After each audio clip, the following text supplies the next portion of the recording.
guiding principle, I would say, behind why Micah has asked me to send you guys some of these, some of the understanding that we have on discipleship, is so that you can then develop language among your community at Southgate and around the other communities that is reproducible. And what I'm saying is, we want language that develops a culture. We know that language always is the key to developing any culture anywhere you go.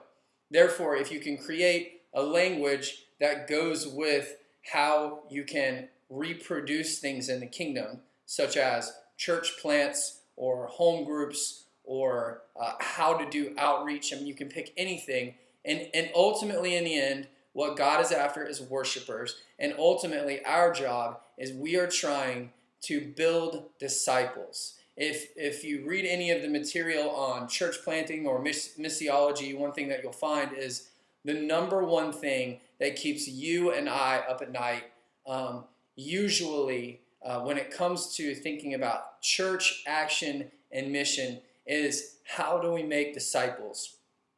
And if you look at the Jesus model, you know just as well as I do, and I certainly don't have to teach you this, that Jesus did not just make disciples or have followers. Jesus set a movement into motion.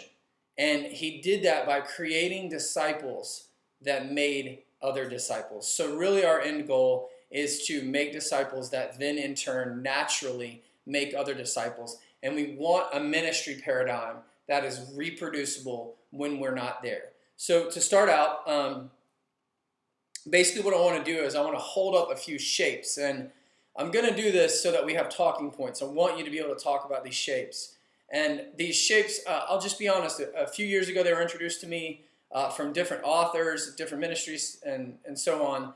And I personally thought, you know, I knew about ministry. I've been in ministry a while. Shapes, come on, give me a break. And thought it was a little bit cheesy. And I'll just be honest, since that time, I've seen in experience, as someone who pours into a lot of young people and has been a pastor, I have seen that shape is in an image-based culture, which we are. We're a culture that we can watch anything on YouTube easier than we can read it. So we've moved out of the era of oral tradition, and we are an image-based culture. So when someone holds something up that's a shape, it speaks to us, and it's basically just, it's like a portal to a metaphor. And when you have that, you can create language that will then create the culture I was referring to. And what we're really looking for is a kingdom culture of discipleship.